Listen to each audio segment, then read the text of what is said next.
good timing. I'm just putting the kettle on. Do you want a biscuit? Dark chocolate? What kind of monster are you? Oh, I prefer it. They're much better for you. Well, if you're having a biscuit, you're not on a diet, are you? You might as well have some of that tastes good. What else you got? Which tea? Oh, forget it. Did you just come round to diss my biscuits? No, I came for some advice.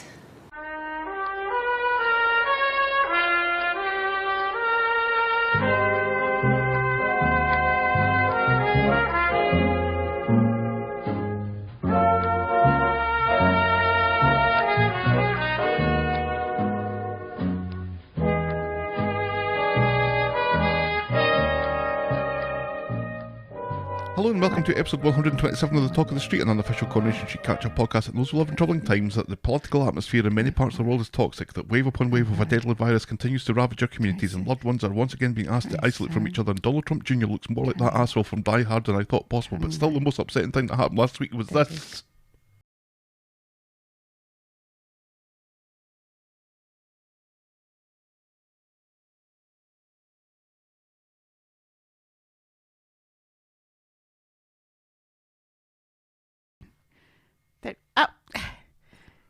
And I've just been helping Nevada count, and you made me lose my place. No. Oh, I'm gonna have to start counting Nevada all over again. 2 gags in the same intro? Who's heard of such a thing? We do it every week. That's it, no more gags though. We're spent. Yeah. That's not true.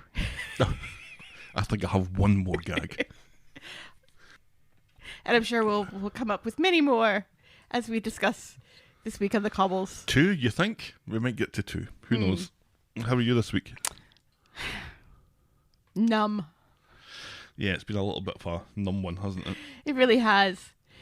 It was, we both decided that our city had done so well with the primaries that we would forgo doing the mail-in ballot thing and just go and vote, because there'd been so much hand sanitizer and everybody had plexiglass and they had the door open and everything, and we were in and out. Well, when we went, we had to wait half an hour to vote.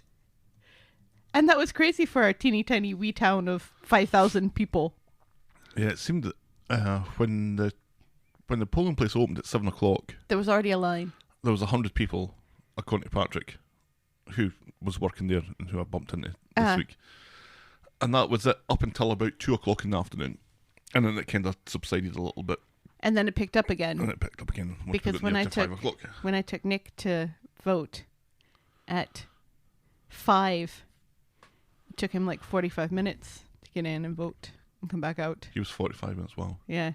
It's not helped by the fact that even if there's nobody there, it's not, excuse the expression, it's not a quick in and out. No. You're there for a little while as you fill in all the bubbles. Speak to one person to fill out your address for some reason. Mm-hmm. Get given a card that you then take to somebody else who puts your card into a little wallet and then puts a massive bit of paper in that wallet. That wallet is called a secrecy something. A secrecy folder. But they also take your driver's... They also, read out the number it's a folder on the ballot, and then they take your driver's license and they swipe it so that you're counted. And then you go into your little booth, and rather than putting a little X in your box, you have to fill in your box. Yes. Which, for anybody who has even just the slightest bit of OCD about them, you start to worry about going over the line, and then you start to worry about not filling it out completely. Maybe there's a little bit that you need to go over again. Mm-hmm. So that takes time, because you were ahead of me and I finished before you and we're voting for the same people. I think because you were taking more care over. Right, and I was reading... I was doing no reading whatsoever. The propositions, because I'm ashamed to say I didn't really research one of them. So I was kind of confused by it, the state park one. And then once you're done, you feed your massive bit of paper into a counting machine. A counting machine. It's a scanner. Yeah. That's what it looks like. And it says, that's it, your vote's been counted. And you think, superb. Yes. And then you expect somebody to give you light bulbs, and that doesn't happen, and you leave. You get your sticker, though. I got a sticker. I was lucky to get one of the last normal stickers. The rest were kind of small and not all that impressive. And then I got the small one. And I immediately lost it because it's the least sticky thing on the planet. yeah, I stuck mine on. Connecticut had these really cool ones that had, like, pictures of suffragettes on it. And I was like, and I said to my friend Leah, I was like, oh, I'm so jealous. Those are such cool stickers. And she said she'd send me one. So that was nice. Yeah. So I think this varies from state to state, and maybe even county to county how voting's done. But right. It's a lengthy process. It's not a go in, read your name out to somebody who scores your name off a list, gives you a card, you put an X in a box, then you stick it in a big box, and that's it, and you're done. And you can be in and out in a minute. See, when I first started voting... Which is how it happens in the UK. And when my mom used to take me, when she would go to vote when I was little, because I used to go with my mom all the time to vote, there were these booths that you walked into and you pulled a crank and these curtains shut behind you.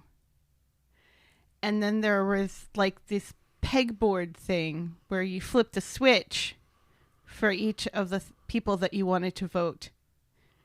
And then when you were done, you pulled the crank again and the curtains open and the switchboard reset. And I think that ended... that time that guy went in and dropped his trousers. And... No, I think the whole hanging chads thing ended the era of the thing that like punched your vote in to a board. Fun times. Given the way that we vote, I'm baffled as to how long it takes to count. Isn't that wee scanner thing doing the counting for us? Well, yes, and that's not the problem. Well, it's not a problem. It's the fact that with the mail-in ballots, they have to open the envelopes. I see. They have to check the signatures because you weren't there with your driver's license to scan and be counted and everything. So they have to make sure your signature matches, which is a nightmare because people's signatures change over time. So the signature they have on file may not be the way that you signed the ballot. My signature in the morning isn't the same as my signature in the afternoon. Absolutely. And my signature when I sign a check, which I don't do very often anymore, is much different than my signature when I'm at the grocery store and I'm signing my signature on the... Oh, you sign that? I just make a line. Yeah, I just do a squiggly mark pretty much. I try to get a B in there, and that's about it. So, yeah. Things have, but at this point, I'm just like, hey, you come in and you tell me, oh, well, Pennsylvania has turned a light blue now. Georgia has turned a light blue now. And I'm just kind of like, what else? I have this feeling in my heart that Joe Biden has won. Of course he has. So that's all that matters to me. Not that we're doing a political episode of a podcast that doesn't exist. I mean, I knew that Hillary Clinton was going to lose before the election in 2016. Because remember, I sent out that Facebook message the night before the Brexit vote that said, okay, guys, if Brexit goes through, then Donald Trump will be president. We're skirting very close to I'm ground I don't want to occupy. Yeah. So anyway, that's really kind of been our focus of the week. The numbers keep going up for COVID, and we haven't been issued any new regulations or lockdown in our state, I think because they're afraid that somebody's going to shoot the governor since they've already threatened to kidnap her. Skating along. I know. But Connecticut... Thus ends our common language episode on voting in America. Which we've already done. Yes, if you want to know more about how the voting is different in America or the UK, you can listen to our common language episode about voting from last year. Was it last year? Or 2 years ago? I can't remember. All I can hear at the moment is people hitting skip on their phones. So, shall we preamble, my dear? Yes, please. Give us some of that electoral Corrie news.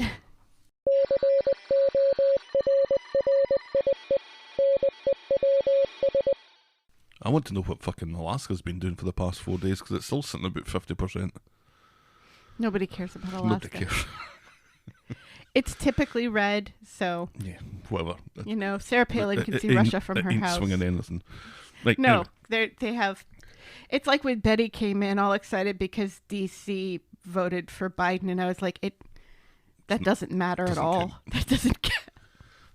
Anyway, it should, but it doesn't. Anyway, Corrie stars giving back. Julie Goodyear, aka Our Bet That Was, has made a large contribution of jewelry to Willowwood Hospice, including pieces worn on the street, like her birdcage earrings that I wouldn't turn down under the Christmas tree. The hospice will be selling the pieces online as they have been forced to cancel in-person fundraisers due to the pandemic. More information can be found on the Willowwood Hospice's website, www.willowwood.info. As well as the sale, a special film has been produced featuring many familiar faces from the street, and you can also view it at the Willowwood website for a small donation.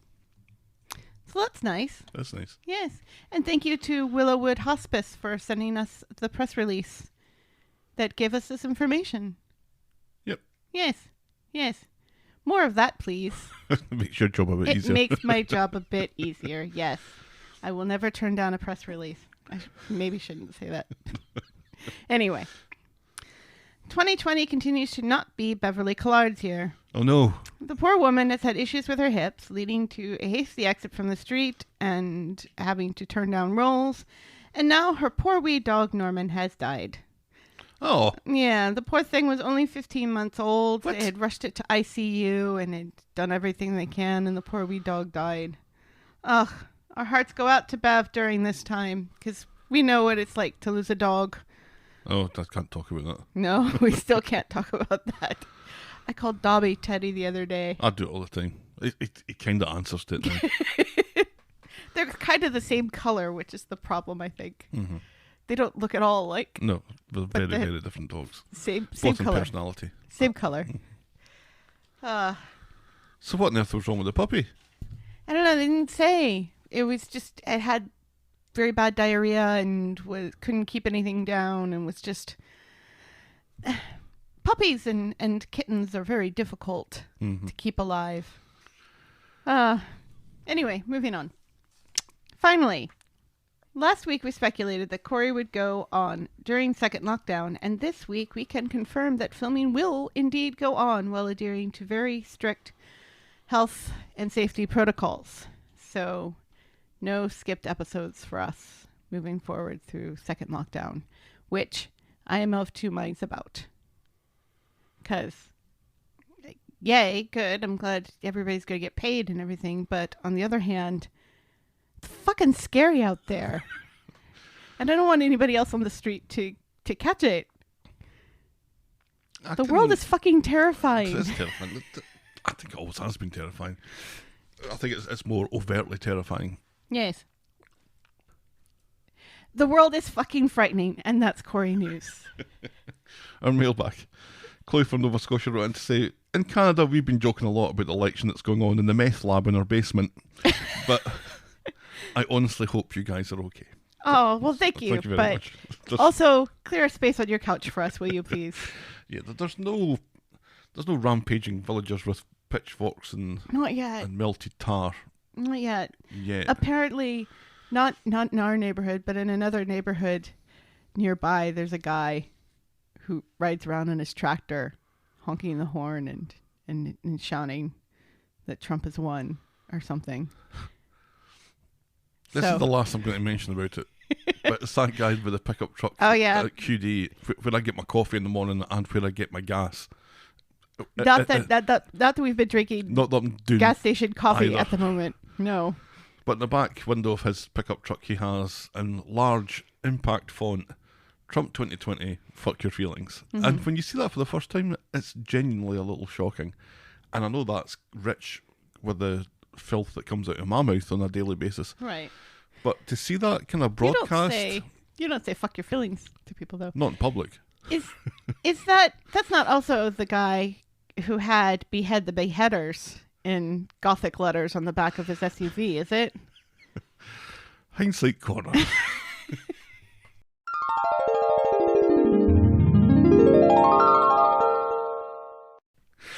that was always confusing to me, because if you behead the beheaders, then you become the beheader, and then somebody's going to come and behead you.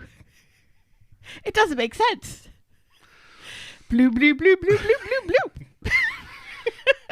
I'm not sure. I think his copywriter was off that day. The Doctor in 1971 Doctor Who Was? I don't remember. I was right. Was not. It's John Pertwee. I wasn't alive at the time. Nor was I. For 5 years. The Little Miss series of books by Roger Hargreaves. Uh-huh. That was launched in 1981, by which point I was 8 and had somehow outgrown the series. So while I probably was a sexist wee shit as a boy, that wasn't one of the reasons why. By comparison, Mr. Men started in 1971, a popular year, with Mr. Topsy-Turvy, the one that we spoke about last week, launching a year later. And now, this.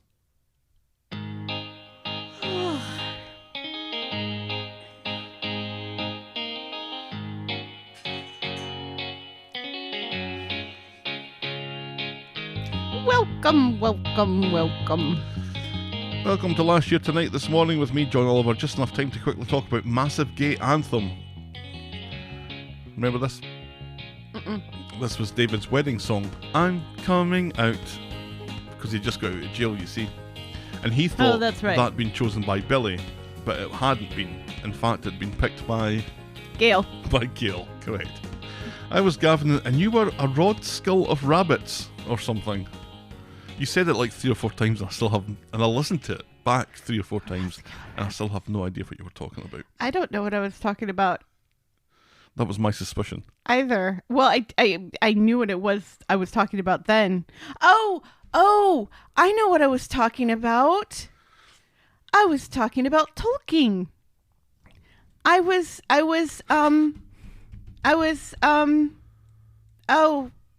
the brown wizard's name?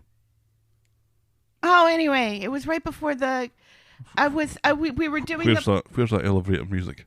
we were doing the podcast, and then Stelly and I were going to the Grand Rapids Comic-Con, and I was a character from The Lord of the Rings. A Rod Skull of Rabbits. Well, I had a rod scale of rabbits, because this is the that is what you said? this is the wizard whose chariot is pulled by a rod scale of rabbits. There were 7 episodes that week. Come hell or high water, Shun is determined to get married, which means getting David out of the jail, and the success of their plans may depend on the reliability of Nick's Rover 75, the worst car ever made on British soil. You're welcome, Scott. Daniel has done what any normal Barlow would do in crisis by buggering off to Scotland, and draws Ken's ire when he announces that he has no plans to attend Sinead's funeral. Radagast! I was Radagast the Brown. That's who I was. This is what I have to put up with. Ali and Gary continue to swing the proverbials as they vie for Maria's affections, while Toya's advice falls largely on deaf ears. In his desperation to keep Tyler away from the street, remember Tyler? Robert, remember Robert? Grasses No him one into remembers Steve, Robert. which results in Amy being grounded and leaves Michelle and Carla to He's ponder still laying on the what street exactly any unburied. of this has to do with Robert. Elsewhere, it's exam time for Abby, and she prepares by getting mullered in the Rovers with a lovesick Kev-shaped puppy. Asha comes home for lunch. Kathy pops the kettle on. For the 50th week running, the character would most like to punch in the throat is Tim's dad. Our moment of the week was David's donut speech at his wedding, and our boring moment of the week was Asha's lunchtime tedium, and that was Talk of the Street and Coronation Street this time last year. Shall we dive in? My dear. Radagast was also For played by fuck's sake, who cares? Sylvester McCoy, who was also Doctor Who. Well, the Doctor in Doctor Who, because the Doctor's name in Doctor Who is not Doctor Who. He is my second favorite Dr. McCoy. I'll work out which bit of that I care less about, and I think it's a tie. The Dark Shite Rises. I just went with last week. It still doesn't make any sense. Darkshire Rises? Mm-hmm. Oh, because he's a shitty knight? Is this a Batman pun of some sort? I think it started off that way last week. I'm not sure what it is anymore. It's maybe about Sylvester McCoy. Who knows? On Monday, Johnny's up and worried that Jenny is opening up the pub and is surprised the cops haven't shown up yet. There's a knock at the door and we're to think it's them, but who is it? I'm just imagining Johnny in a Batman costume. And it's hilarious in my mind. I'm imagining the conversation with his tailor. You're going to have to take it out a little bit. In the back. Round the top of my legs. Oh, God. It's That Emma. should be so funny. And on reflection, it won't be. She asks what happened with Scott. Brian has been telling everyone there was a hostage situation. Johnny explains that it was Scott behind the bistro, in inverted commas, job, and Jenny says he threatened to kill them. Emma acts all shocked. They must have been terrified, but at least he's with the police now, says Emma. Celeb Jacker, if you're listening, please, photocopy or Photoshop No, please don't. Johnny into the back. Anyway. Later, Alina comes in to see how Emma is. She knows something is wrong because they're friends now, remember? Emma comes clean with her And involvement roommates. with Scott and the hush money, and Alina tells her to come clean with the police and return the money. Emma's hopes are riding on Scott saying nothing, but Alina knows men like Scott, and if it's not him, some other rando will turn up wanting Johnny to star in another remake of Point Break. So Alina is playing the Nina role this week. Yeah. Yeah. Alina Pop for Nina the Goth. Kirk is next to descend on the Rovers and removes his mask as soon as he gets to the bar. He quizzes Johnny about the Scott hostage situation, and Johnny peddles a few lies that he found out it was Scott who robbed the bistro and shot Craig, so he called the police. Kirk proclaims Johnny to be his new hero, thus relegating Craig to second spot. Johnny wants no fanfare, no paps, so to speak, and no press. Yes. Meanwhile, Emma goes round to see Steve, but it's just Amy who's in, who seems to have given up hope on Oliver and explains how stressed Steve is about the whole thing. But hey, at least Emma helped out with the money and Steve was so chuffed. But ignore me, says Amy. What was it you wanted to speak to Steve about? Oh, never mind, Never mind. says Emma. In the back of the Rovers, Johnny is upset that he's Kirk's hero. Yeah, you, Craig, the Teletubbies and that animated dog, says Jenny. Bolt. Johnny worries about the PTSD that Craig might have now. Which is a weird reach back to a movie that's like 10, 12 years old. Bolt? What? How old is the Teletubbies? They haven't been on for I know, but aren't forever. the Teletubbies are far more iconic pop culture reference than a movie in which John Travolta offers the voice of a dog. Well, you seem to be very familiar with it. I have kids. You're fooling nobody. Sheer terror, he says. Johnny beats himself up for not telling the police sooner. This is all his fault. Jenny says Scott is to blame, and Johnny needs to man up and put this behind him. Now let's scrunch all this into a bitter little ball, swallow it down, and never talk of it again, says Jenny. Does Jenny specify which Teletubby it is that is Kurt's hero? I think it was collectively. Oh, okay. So not specifically one or the other. No. Like the purple one that carried a purse. Tinky Winky. He has a name. You're very quick with the names of the Teletubbies, Madalyn. It's useful in trivia. Tinky Winky, Dipsy, Lala, and Po. Sure, that's how you know. Yeah, that's how I know. Oh, and plus kids, because that seems to be the go-to blame. Yeah, the kids weren't watching Teletubbies. Well, maybe it's not our kids. I'm talking about. Oh no! I had a little nephew who was probably off that age when the Teletubbies were a thing. And also he Scoop's wasn't. kids. He wasn't a huge fan of the Teletubbies. He preferred getting rock bottomed. As Stelly did. As Stella did. And Stubbsy's kids were Gruffalo fans. Oh, of course. From a very early age. Because who wouldn't be a fan of the Gruffalos? Stelly was like really into this show on Nick Jr. that was like a math show. And it had a robot on it because she's always loved robots. And for Benny, it was the Boobas, which are generally terrifying, far more terrifying than the Teletubbies.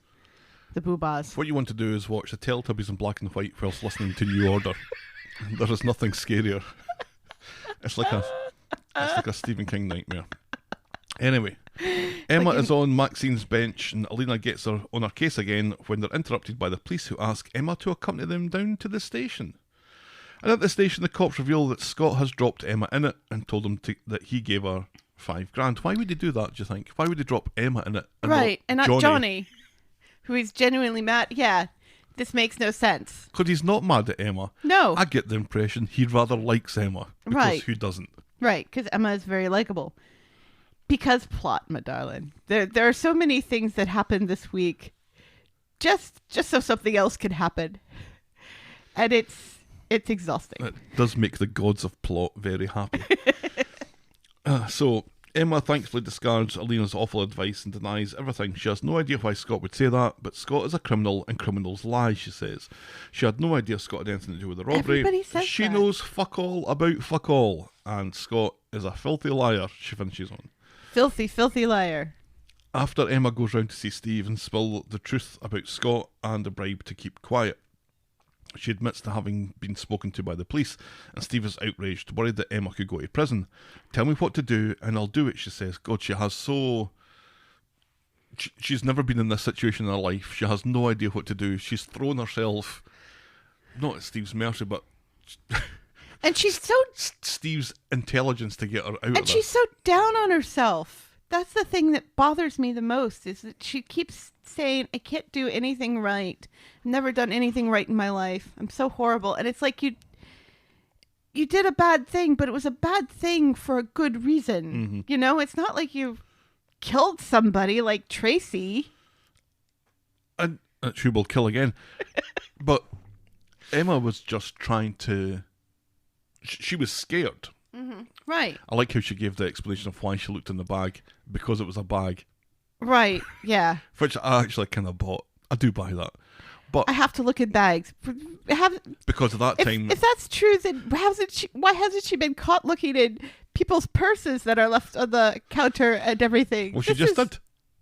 So... I've never seen her open somebody else's bag before, ever. What was it that she found in somebody's bag that was completely random? It was rather funny. But anyway. Yeah, it wasn't a vibrator, though. What? That wasn't anywhere near the top of my list of things that she was talking about. It was something that shouldn't have been able to fit in a bag. She found in an old lady's bag or something. I can't remember. It was Monday. Tell me what to do and I'll do it, she says. For now, do nothing, says Steve. He needs to think. In the meantime, he gives her a pep talk. He wouldn't be getting through this without Emma. And Emma says that she would rather go to prison than jeopardise the case or Oliver's health. Oliver is your son, she says. And you're my daughter, says Steve. Oliver might be the first thing that he thinks of when he wakes up in the morning, but the second thing is Emma and Amy. Right. Fuck you, Tracy. Emma. Fuck you, Liz. Emma. And fuck you, Tim. You're a big bear. They haven't. You never see them hang out and wrap themselves in tape or anything anymore. No. I really miss that friendship. I mean, Tim chose Kev of all people and his fucking dad as best man when it should have been Steve. I will never get over that. Emma is the best of all of us. On Wednesday, Emma's at the hospital with Steve. She thinks this might be the last she gets to see little Oliver, not because he's dying, but because she's going to get locked up for the Scott thing. In comes Leanne and Toya, and Steve covers his panic about Emma by claiming to be nervous about his meeting with Wendy The Guardian. Toya does her best to put him at ease, but not like that. Leanne is confident of a win, thanks again Emma, who does a 2-second smile fade. The best 2-second smile fade of the week, as it turned out. Which is now a thing, apparently. We'll see. We'll see how far we got with the bath and shower thing, and this might die The this week. smile fade thing happens far more often than the bath and shower thing. Yes, it does. Which is why I've jumped on. However, the empty cup thing happens quite an awful lot too, and we even had an empty cup awards, and then we just gave it up. Right. Which is sad. I'm fickle. Later, Steve spoke kidding. to Wendy the Guardian, but there's something he has to come clean about. And he says to Leanne that Emma's money was dodgy. It came from Scott. Toya and Leanne are instantly worried about what this means to Oliver's case, and Toya promises to sort it out with Imran. So back home, Toya explains it all to Imran, who is livid. That money has gone through the company books, and now he has to report it. Toya, who really should have thought about this before she said anything, insists that they can't tell anyone. They need to find another way, because this is going to devastate Leanne. Leanne already knows about it. So she can't get any more devastated. Yeah, can you get more about devastated? this. She'll get more devastated later on about something else, but for right now, it's fine. So Imran and Toya have invited Emma around so they can watch her cry. Despite what Leanne wants of what Leanne thinks Elliot will do if he finds out, Imran needs to report this and Emma needs to tell the police everything. So Imran calls Elliot and he's still on board, but he's not happy, but this is too important a case to drop because he's making far too much money out of it. Right, yeah. When Imran said that about this is far too important a case, I was like, really? Mm-hmm. Meanwhile, Emma is confessing at the police station. She hasn't been able to sleep. She says it's all been mad with Oliver and stuff and she needed the money. Scott gave her it and she lied earlier. The money was to keep her mouth shut and she had nothing to do with the robbery. She explains about the court case and the pressure that she was under. The money was there and she took it, even if she knew it was wrong, and she paid her lawyers. The police are needlessly harsh with her and she's arrested for handling stolen goods and then taken down to the cells, which I thought was just remarkably cruel. Right. I can't think of a moment where that would happen to Emma in this situation. Yeah. She's not killed anybody. She's not a risk to the public. She's not a danger. She's not a flight risk. She's going to be charged, but and that's fine. Of course, she'll be charged. Mm-hmm. But would they put her in a cell? I don't know. They Thankfully, let Tim's dad out the very next day after there was proof that he was abusive. Thankfully, she's not long in a cell, and later that day, she's out and she goes to see Steve and explains that she's been charged with not handling stolen goods. Money laundering. Money laundering. How has she laundered any money? Yeah, she's not. I mean, she's not really money laundering. I guess Scott could maybe be accused of money laundering. Only if he expects to get some of that money back, which he doesn't. Money laundering isn't spending money. Money laundering is putting money into the financial system and then taking it back out again in the form of a check. Right. Which makes it clean. Right, yeah, like your own business. Or, you know... Like in Breaking Bad, when they had a car wash. That was a money laundering front. They took cash, which they turned into... Which they put into the bank and it became clean in the system. Or you set up an IRA and then you immediately... Surrender it. You immediately surrender it, like, a week after. Yeah, you don't give it to a barmaid to pay for her brother's legal costs. Yeah, that's not money laundering at all. Money laundering. That's not... Take it from two people who work in insurance. I recently finished my CBT. Yeah, we have to sit and learn about every change in the laws of both the US and the UK. Maybe not for much longer. Well, for one of those. For the UK thing, yeah. So, she's up in court tomorrow and will be pleading guilty. Steve is pissed at Imran. Emma could go to prison for this. Emma says it's unlikely and it was the right thing to do. No one knows what's going to happen with the $5,000, and Steve admits to being involved in some dodgy shit when he was her age, so don't worry about it. Yeah, far more dodgy than this. Right.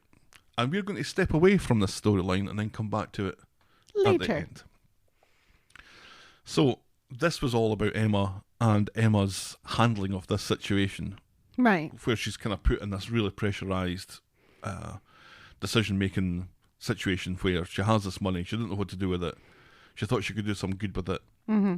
She was scared of Scott, so she's going along with it from that point of view as well. She doesn't want to get hurt, or anyone that she loves to get hurt by Scott. So when he offers her the money, it's a kind of, you better take this and you better keep your mouth shut. Right. So she's only really very, very barely responsible for any of this. Right. Really. And like you pointed out in the beginning, it's weird that Scott would throw Emma under the bus before he throws Johnny under the bus.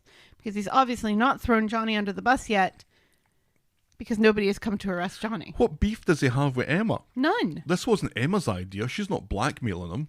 No, this is all his idea.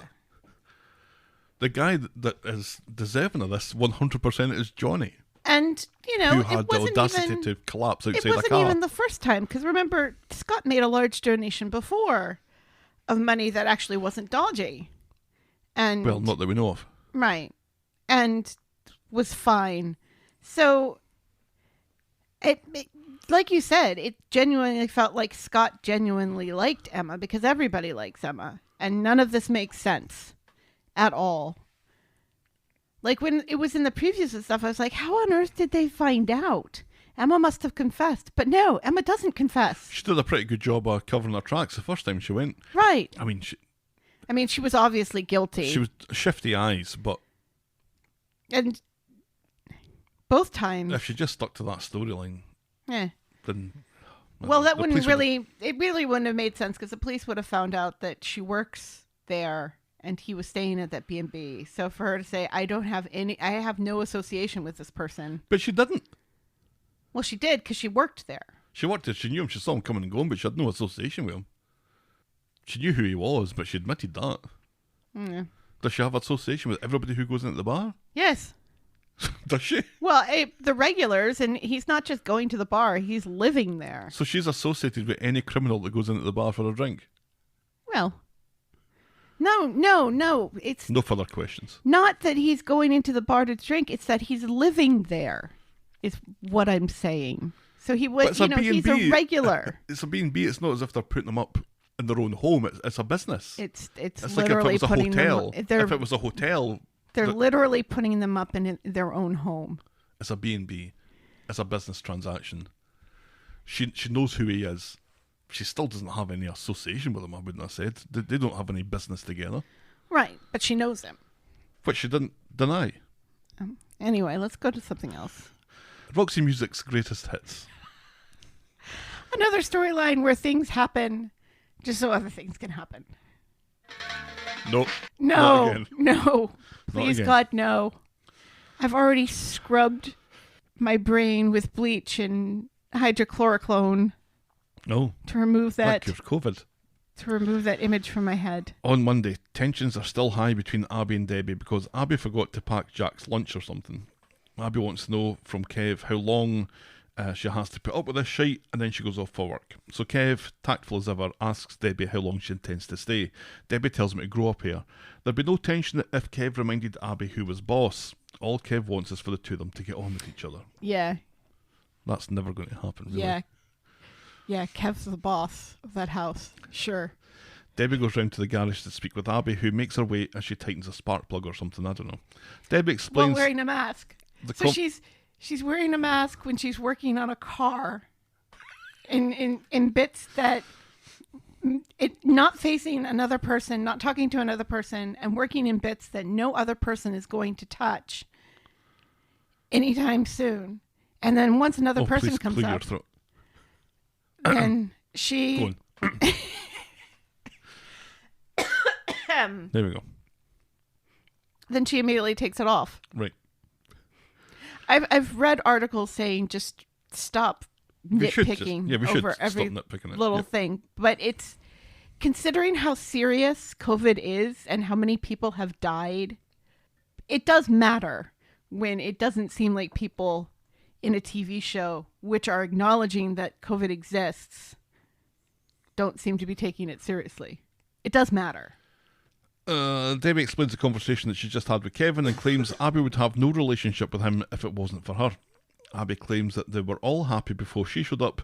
And what's this mysterious business about anyway, because all she seems to do is hang about criticising Abby.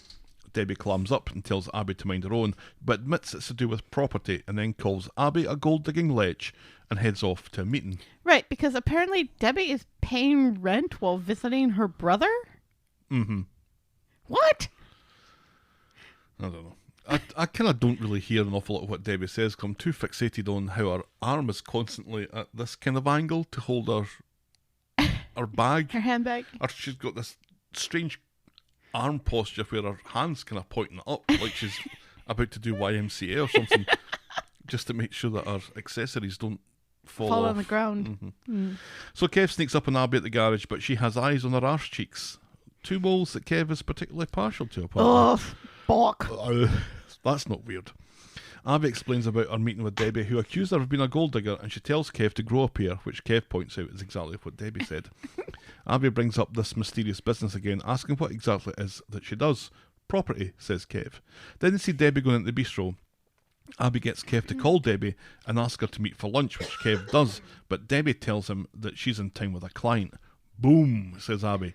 Gotcha. And the two of them march into the bistro to see what's up. What is up? So Debbie's going through her bag when Abby and Kev expose her lie. She turns on the waterworks and claims to be bankrupt. She's lost everything and there's no job. If it wasn't for a loan that she got from her mate, she'd have nothing. It was a bad investment. She trusted the wrong man.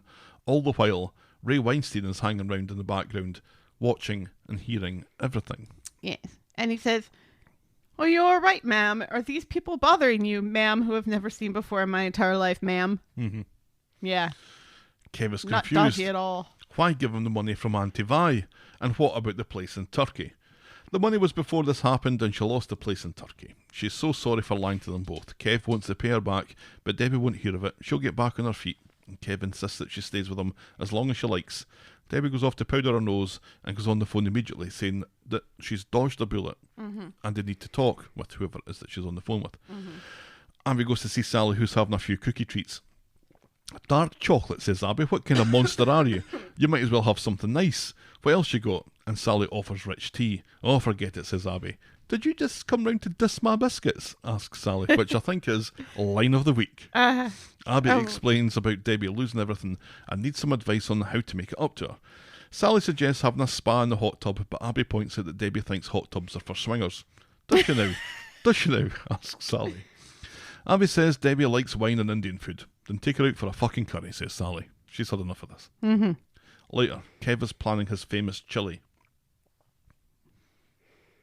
Sure. But Abby would like to make it But up not to Debbie. chili. Not chili con carne or however you Chili say con it. carne There you without go. rice, says Johnny, who's on the toilet. But Abby would like to make it up to Debbie. How about a few pre-dinner drinks to say sorry? And Kev kind of forces Debbie into accepting. So the little wine meeting is awkward. Abby admits that she knows what it's like to be turned over by a fucking man. She explains the volcanic relationship she had with a guy before Kev, a scumbag who liked to flash the cash, and how he's still on the street, Ray fucking Weinstein. And to top it all off, he blackmailed Kev into selling him the garage, so Abby and Kev would avoid the jail for blowing up Ray's car. Debbie is shocked. Shocked, I tells you. I thought this was quite an unusual thing for Abby to admit. The blowing up of Ray Weinstein's car. And she kind of skirts over it too, because she admits that she got mad at him and blew up his car. I think what she says is, "I blew up his car. He had it coming." Right, but she doesn't say why. And Debbie has no follow-up questions on that. Right. It's not, he had it coming because he's a sleazebag who sexually harasses his customers and, and possibly assaulted, what's her name, who's no longer, Michelle. And Bethany. Right. And Bethany? No, Bethany was standing up to him. Oh, no, she was ace reporter Bethany at that point, Right, wasn't she? yes. Or was it Detective Bethany? Cub reporter. Gumshoe Bethany on the case. Encyclopedia Bethany. Bethany Drew. Timbot 4000 says this does not compute. I'm surprised that Timbot was able to keep his counsel for as long as that, going through the whole Bethany occupation thing. One But would it's true. argue that he spoke too late when he should have said that about the whole Abby talking about blowing up the car without saying why. And as Emma going into a cell and getting charged for money laundering. As opposed to the whole Bethany stuff, which is old news, frankly. Maybe Timbot just realised that he hadn't said anything for a while and... Figured he needed to say something. Yeah, maybe that's what happened. Let's go with that. So Debbie, who doesn't work at the bistro, turns up at the bistro and storms into Ray Weinstein's office. "You're a piece of work," she tells him. Ray tells her that she's playing a dangerous game. Debbie Storming reveals... in here and admitting that you know me. They kind of reveal that they've done the horizontal hokey-cokey in the past and almost did so again. "What's the matter?" he asks. "You on your doodahs?" Oh. First of all, That came out of the blue. don't ever say that to any woman. Ever. Ever. I mean, we know you're a scumbag already, but still, sir. Debbie reveals the conversations you had with Abby about Kev's garage, and Ray thinks that's a strong way to put it. What's a strong way to put it? Oh, anyway. Oh. He put a bit of pressure on. Oh, she thought it was blackmail. He put a bit of pressure on, that's all, and he saved him a few grand in the process by lowballing Kev. Well done him. Ray reminds her that the deal was to get all the properties on that side of the street. The garage was a bonus. But if violating her morals is making Debbie sweat her knacks about it, he'll gladly buy her out. And later, it seems that Debbie isn't quite so outraged after all. They compare notes. Ray is working on Gary about the factory. Debbie says that she has an in with Tim's dad after she tipped him off about Alia last week. Boom, you were right about that. Mm-hmm. Number 4 could be trickier. Tim and Sally might need a sweetener, although all Sally needs is a sniff of anything that sounds like Cheshire. Ray tells her she needs to start pushing some buttons here because if this falls through, she really will be bankrupt. Debbie gets home and it's all sweetness and light. She claims that she enjoyed her honest chat with Abby earlier and promises that from now on it'll be honesty all the way, and she thinks that they might all be friends. Mm-hmm. On Wednesday, Debbie's walking down the cobbles with her arm at that weird angle to hold her bag in place as she's on the phone to Ray. Once she's finished, Sally won't know what's hit her, and she goes on to describe the basis of the plot to Asterix and the Roman agent, and her plans to spread misinformation. Fake news! I should point out that Helen just shouts fake news at random points during the day. She could be in the supermarket. She could be in church. For some reason, my skin is turning orange. I don't know why. Oh. Okay, Muttley. I found something quite cool on your phone. On my phone? If you hold down space, if you're sending a text and you hold down space, Yes.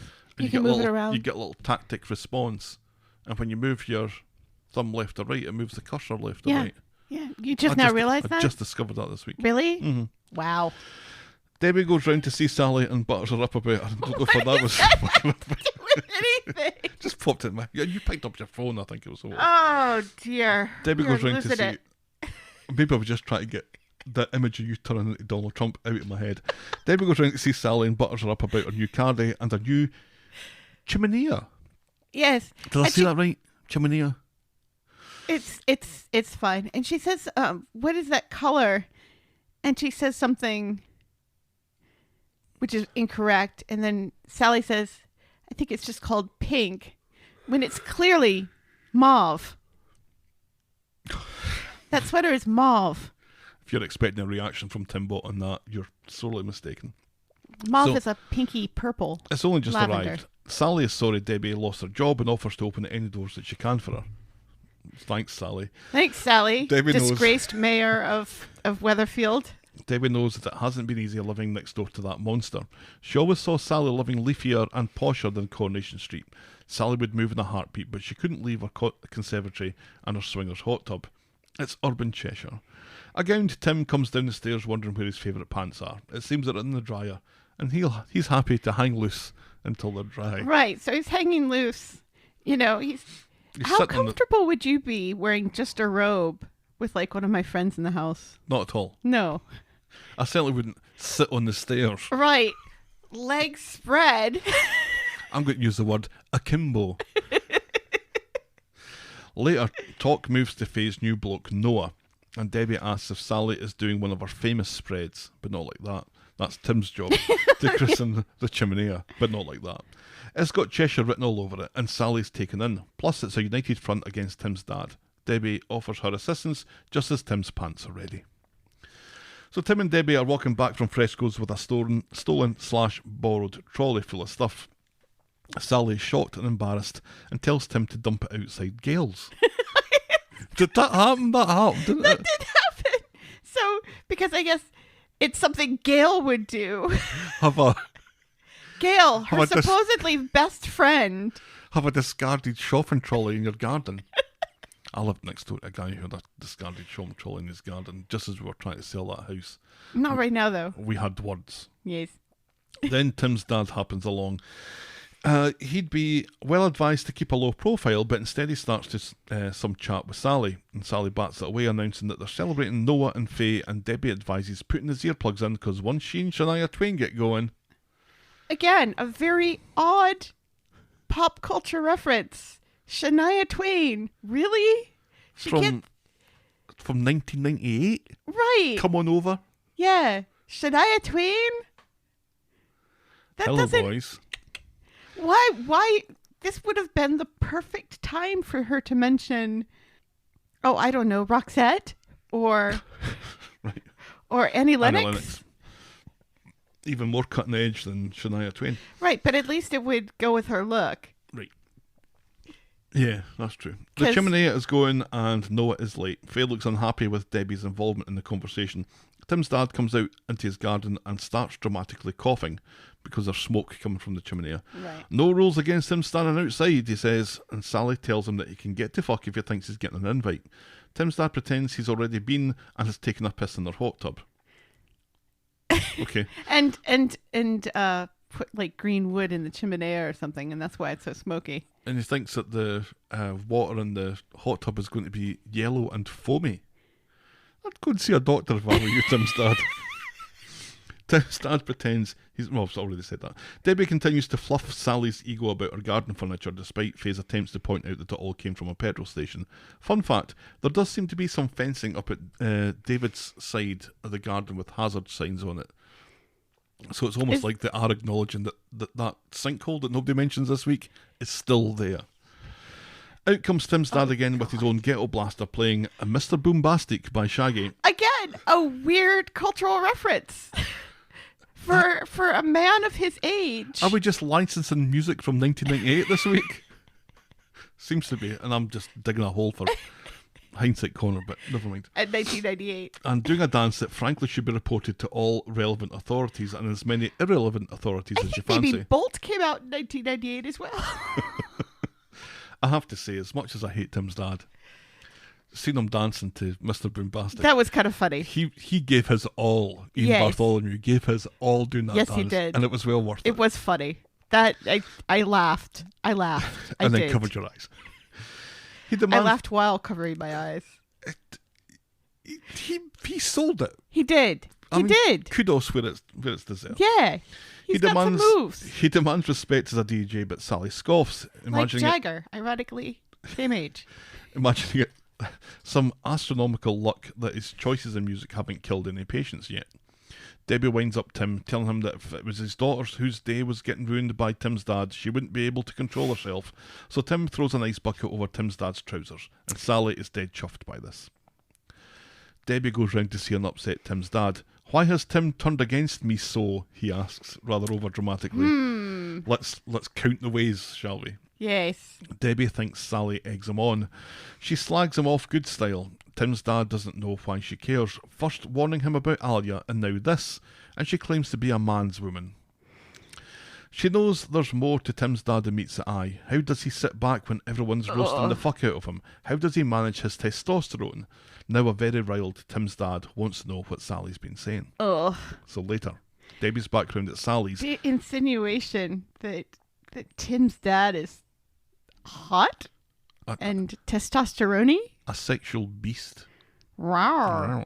No. Later, Debbie's background at Sally's and Faye has locked herself in the loo. Deliberately, I hope, because no one seems that bothered if she's trapped in the toilet, like I was in that McDonald's cubicle in Connecticut in 1999. Or was it 98? Let's just make it 1998 Actually, just to carry the gag further. It was 1998, I think. Sally says if Noah turns up now, he'll be more like Jesus because it'll be a fucking miracle. Debbie claims to have smoothed things over with Tim's dad. Sally has the best lines. Just as a noise from the garden distracts them. Tim's dad is smashing up the garden furniture and chimney with a spade. So much for smoothing things over. Tim tells Tim's dad to drop the spade. He's ruined everything and tells Tim's dad to bolt. You've hurt me so much, says Tim's dad. Yeah, well, you deprived me of a mother, so go fuck yourself. Seriously. Tim's dad wishes Yasmin had finished the job, and Tim agrees. So Tim's dad gives Tim the spade and begs him to finish him off now, but not like that.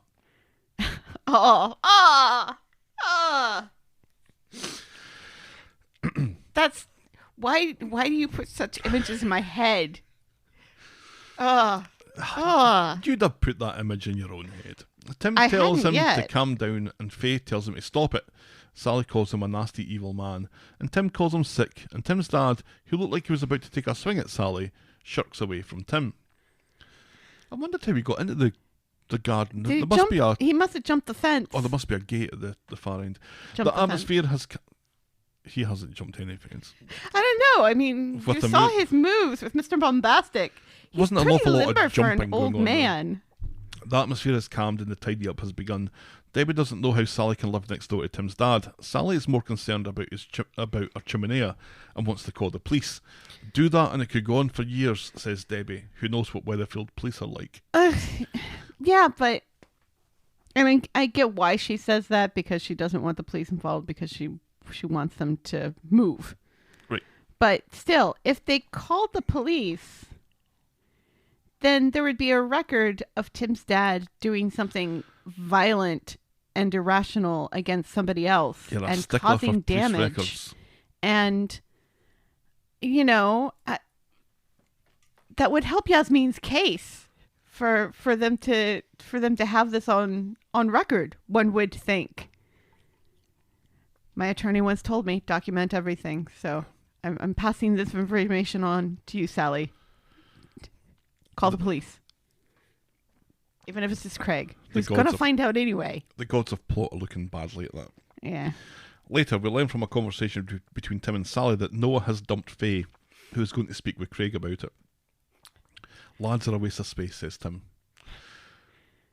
Is it weird that we never saw Noah? No. And I suspect that Faye never saw Noah? They met online, remember? Did they meet online talking or just texting? I believe they were talking as well. Because I saw a couple of people on the Twitter doing some speculation that Noah never existed. Didn't exist and was actually Tim's dad. Ooh. That's interesting. Creepy. Creepy as fuck, sure.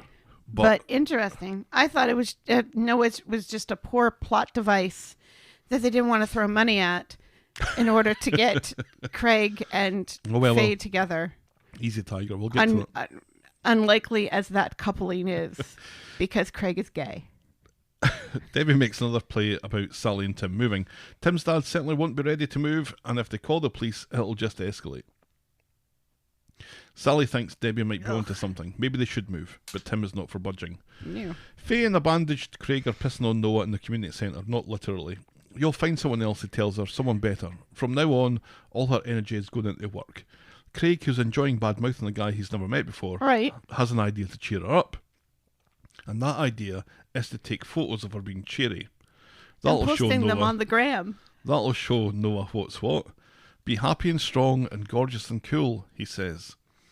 I'd ask for those photos to be deleted from his phone once he's done.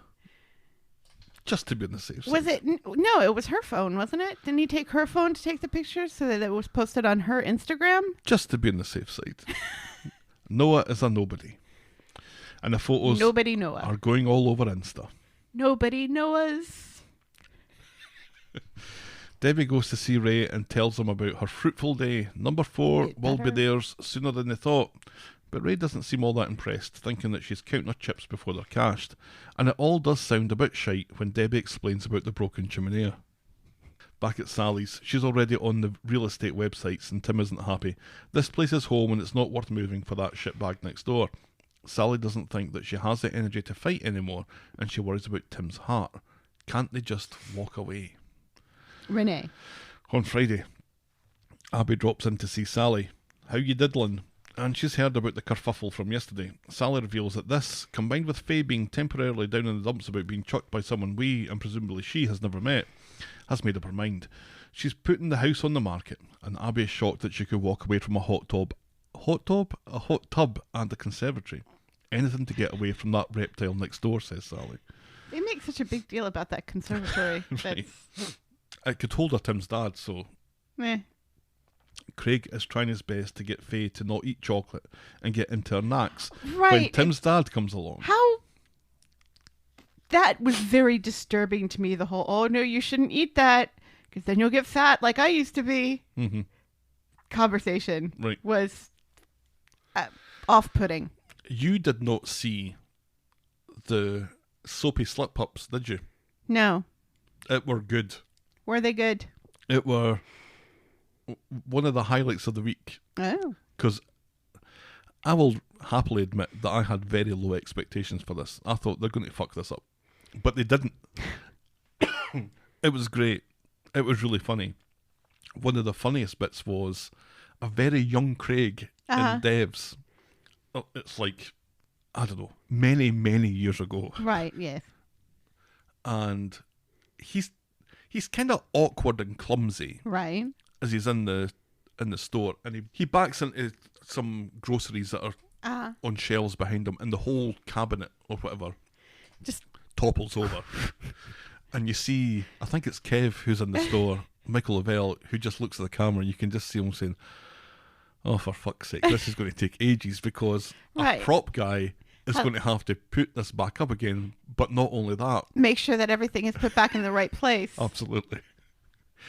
If I get a chance to get this, I would advise you watch it. I'm sure you'd like it, because they're all kind of contemporary. There's nothing from the 70s or the 60s or anything. It's all Which is characters a shame. that you probably know like 80% of them. Mm-hmm. I would have happily sat through another half hour of that. So, Faye tells him to go fuck himself after yesterday and storms off. Craig, Tim's dad, that is. Right, yes, not Craig. Although she should have. Yeah. Then Craig gets himself involved in telling Tim's dad that he knows what happened yesterday, and if Tim's dad is aiming for the charm offensive, then he forgot about the charm. Tim's dad blames Debbie and her meddling for winding him up and making the red mist descend, and Craig shrugs, not really caring, and wanders away. Yeah, and not really caring that he is, in fact, a police officer, and this man has caused damage to somebody else's property, and he's not going to report it. Well, he's not wearing his uniform. He's not PC Tinker. Right. It's just Craig at this point. It's just Craig, because he's off the job because of his arm. Back at Kev's, Abby is ranting Shoulder. about that piece of shit Tim's dad forcing Sally to move, but Debbie is obviously taking Sally's side, saying that she's making the right decision. Abby isn't convinced, saying Sally needs her mates around her more than she doesn't need Tim's dad. Abby remains unconvinced and suspicious of Debbie. Meanwhile, Craig is round at Sally's, making himself at home by the looks of things, getting stuck into some chocolate. Faye has locked himself in the toilet again. As Craig explains that Tim's dad was behaving like nothing had happened. The quicker we get away from here, the better, says Sally, and Craig tends to agree, although he mentions that Tim's dad was blaming Debbie for winding them up. Tim is once bitten, twice shy, and refused to believe it. Debbie went round to smooth things over, he says. That's not what Tim's dad says Craig. Sally, though, thinks it's a random thing to say, plus it was Debbie's idea to have the do in the first place. So, Sally pops round to see Abby later. Her house has been on the market for 29 minutes and 38 seconds, and the house has been valued at $145,000. Abby thinks it's a bit of a cheek, but Sally, while wishing for a little bit more, is pleased. Debbie says that that sounds very fair. Sally mentions what Craig said earlier about Tim's dad and Debbie's provocation. What a weird thing to say, especially as she'd gone round to smooth things over, says Sally. And Debbie admits that maybe she didn't do as much smoothing as she claimed, that Tim's dad was far angrier than she thought. Absolutely. Sally asks for Debbie to let them handle Tim's dad from now on, but it's all friendly-like. Big smiles, see? Big smile, see? Later, Yeah. Sally gets an offer. Yes. It's the full asking price of £145,000.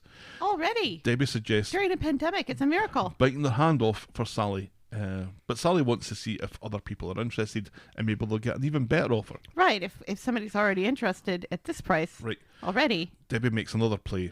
If they're patient, they might get less. Shut your hole, says Sally, and not so many words. Back home, Faye is very grateful to Craig for handling Tim's dad, and she calls him her best friend ever, forever, ever. If only she was more sensible, she wouldn't have bothered with that Noah loser, and she'd have been able to get wired into Craig instead. He doesn't have a clue what she's talking about, so she has Because to he's ask him gay. out. He still hasn't got the full picture, but then suddenly understands he's gay. and goes bright red. Because he's gay. If he's gay, he's doing a really bad job of being gay. He's Debbie, so clueless around women. So completely clueless. It's like, yeah, he's not really interested in women. Debbie stormed round to the bistro to read Ray Weinstein the riot act for acting too soon. Oh, quit your whining, he says. When they get all the houses, they'll pop a hotel in it. Playing Monopoly has never been so much fun, and he asks Debbie if she's interested in getting her hole. She isn't. She is not. That's as far as we get with that this week. She is not. So, we were right about Debbie being involved with both Tim's dad and Ray Weinstein, and we've figured out she's Roxy. Yeah. I presume that she's Rox anyway. Yeah. There's not going to be another character No. getting involved in this. This is a Ray Weinstein and a Debbie production. Mm-hmm. I rather like Ray Weinstein, and I know I shouldn't, but he's out of the villains that they have on the street. He's the best villain. He's definitely the best one, right? He's the best. Tim's dad's No, he's awful. he is a villain. He's mentally He's a villain. disturbed, and He's a villain. compared with Gary. Oh yeah. Compared Ray with- Weinstein is so much better than Gary. Remember Mick? Compared with Who? those two, Ray Weinstein is Yeah. the uber baddie in the show. Yeah, and he has been for quite some time and in different ways. But he's doing it in quite a endearing, endearing kind of way. I think he's doing a great job. This type of I kind of want him to win. this kind of badness from Ray Weinstein is so much better than the sexual assault stuff. Yeah, I'm glad they've kind of drawn a line under that. Right. He says I and he has said, I don't do that sort of thing anymore because I got my hand bit or something. He says to the guy before he gets mobbed by the plague doctor. I'm really grown to wish that he's successful and manages to buy all these houses and demolish them. I hope he wins. The actress who plays Debbie, in an interview this week, said that she genuinely thought Debbie thought that she was doing the right thing, that the street needed to be updated. This was better for everybody involved on the street, and it's like I can believe that. I'm sure this is what you tell yourself so you can sleep at night. That's totally Debbie, though. But Debbie says to Ray Weinstein, I can't wait to raise the whole dump to the ground, sort of thing. So there's obviously some bitterness and some hatred towards the street and the people who live there. Debbie gets wired into Sally about having airs and graces above her station, but Debbie's just as bad. Debbie's already gotten the crooked arm and the right. And the massive sunglasses and being on her phone all the time. And Debbie sees herself as actually a station above Sally. Oh, and yeah, that's absolutely. why she acts this way towards Sally. So she has risen above the street, and now she wants to tear it down and smush all these little people. Right. We have to talk about Craig and Faye. Do we? Does that have any long-term possibilities, do you think? Craig is so awfully awkward. It seems difficult to imagine how that's going to progress. He's never had a serious relationship on the street. He did peg Kayla. That's all we know. Right, and he had that brief thing with Bethany. When which she wasn't was even girlfriend Bethany at that point. Right, which was not even really a thing. No. So much. And because Bethany was never really into it. And I don't know. I guess it's tough for the street because I was thinking about it. And it's like, well, who else is there for Faye? Because the only other straight guy their age on the street is Seb.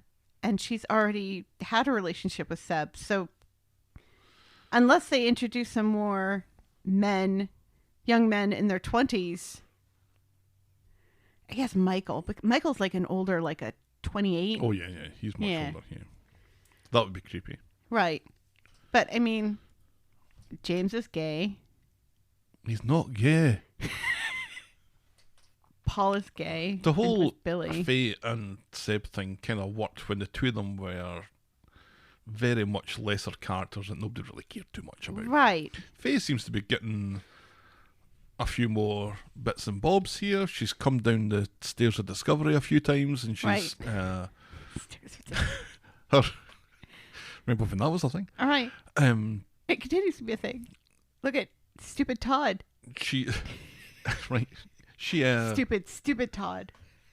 I don't think I mentioned him. He's in it this week. I don't think I mentioned him. She's had a few good scenes.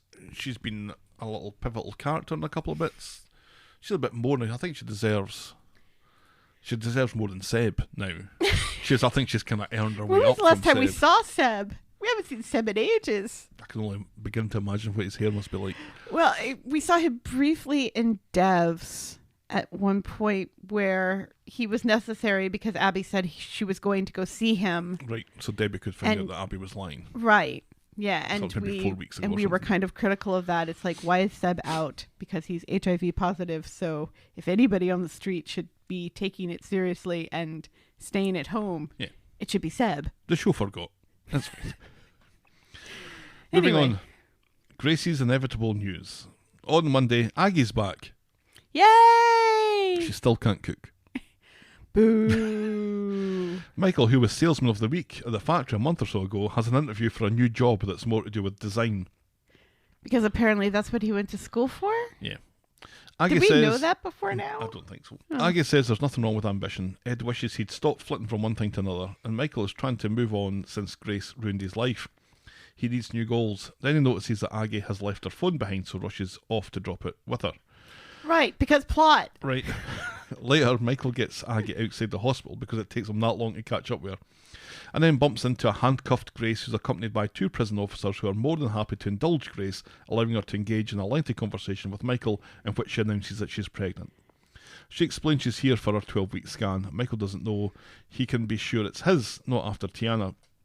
Grace insists she did a test the day that she asked him to run away to Spain. She says this with a straight face. It's definitely his, but you can't believe a word that comes out of her mouth. She used someone else's child to trap him. She let him build a relationship with a kid for nearly a year. She ruined his life. Grace bites her lip. Yeah, fair point, but she's sure that she hates herself for what she did.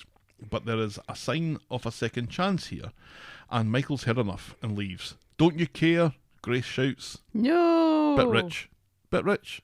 Don't you care? Of course I don't care. You ruined my life, as I've just pointed out. See, and once again, this is the show. You need something dumb to get 2 characters together. Back like at home, stupid phone left behind. Lots of electronics get left behind this week. as they do every week. Back at home, Michael admits to James that he didn't go to the interview, that Ed was right, that he should just stick to one thing, but he says it in such a way that James knows that he's lying. So later James tries again, and this time Michael opens up. James is less than impressed and demands that Michael stay well clear of Grace. And when Michael's phone rings, James, rather weirdly, answers it for him, saying, "If this is Grace, you'd better stay away because Michael doesn't want anything to do with you," and then hangs up. Right. What? Stay away from my brother. If this is Grace? Don't ever talk to me or my son ever again. And No, brother. which is, yeah, I know it's a meme. Anyway, Oh. I was making a modern cultural reference to a meme, but anyway, meanwhile, Sean on the other end is very confused and just wanted some bloody tickets. Right. Problem solved, says James. Then he makes Michael promise not to call her back. Yeah. On Wednesday, at home, Michael confirms that he hasn't heard from Grace since James's intervention. James goes off to participate in some team bants with Dobbo, allowing Michael to look at a letter he's received from Grace in prison that has a scan in it. Much later, Michael phones the maternity department looking for information on Grace. He explains that he's the father, not Grace's father. But then Ed comes in and he has to hang up. Michael claims to be worried about the job interview that he missed. And then a little later, Michael gets a call from Grace from the jail. He's still not convinced that he's the dad. She says that he had a right to know and a right to tell her to fuck off, but she's still carrying his child. Suppose for a second she's telling the truth, she says. He's finally going to be a dad, and she begs him to visit her. This is a chance to put things right. And Michael hangs up. On Friday, Michael is moody at the factory and Alina wants to hear all about it, so Michael explains that Grace is knocked up with his child and wants to meet him. Alina, the new Nina. Alina? Nina. Alina tells him that if there's a chance the kid is his, he needs to go and see her face to face. Whoa.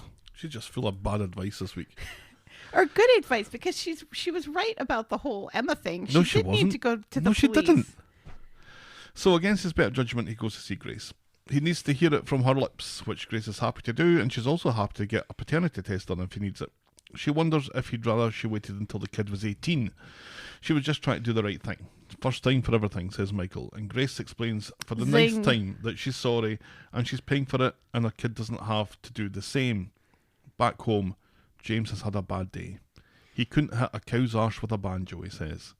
Michael asks James to keep quiet about the contract that he's had with Grace, which James agrees to do if Michael agrees to keep blanking her. So James is under the impression that none of this has happened. Right. Your thoughts on this pointless storyline this week? Where's it going? You kind of saw that this was going to happen the minute that she looked into her handbag back at the Bailey's house before she got lifted. Right. I thought, okay, so she's not gone. She's going to come back. There's going to be this whole additional parental confusion thing where Michael, quite rightly, can't possibly just believe her on the face of it, given what's happened. Right, exactly. So this just spins on and on. Right, yeah. He can't possibly get it back into a relationship with her. I'm wondering if, since she's in jail and since everybody kind of knows that she's got, there's something wrong with her, with the whole pretending that Tatiana was her kid and stuff. Tiana. Why did I say Tatiana? I don't know.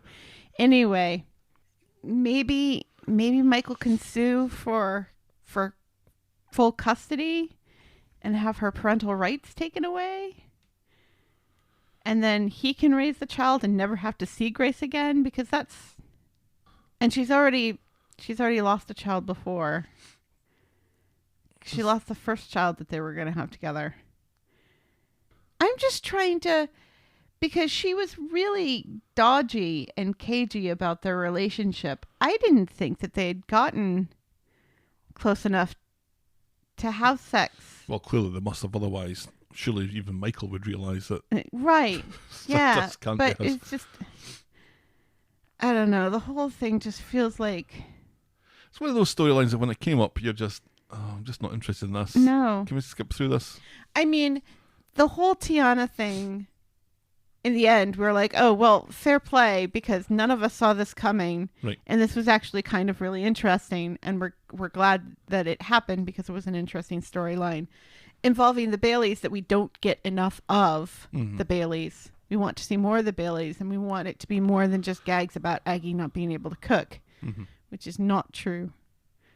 Well, it maybe is true, but it's not funny. No, it wasn't funny the first time, much less the 250th time. Right. At least they're just saying that she burns the toast now, and it's not some weird concoction with avocado and peanut butter. Right.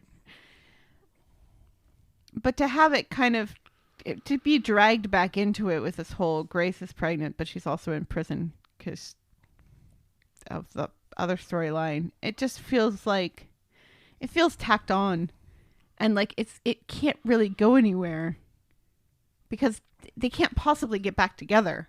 No, she's in jail, and even if he does decide that, yes, that baby's probably his, or no, that baby probably isn't, we're going to have a number of months to wait before anything can happen to prove it one way or the other. Right. So we're 6 months left before this baby's due to pop, so to speak. But hey, if you thought that was a dull storyline, let's talk about Sean and Dylan next, shall we?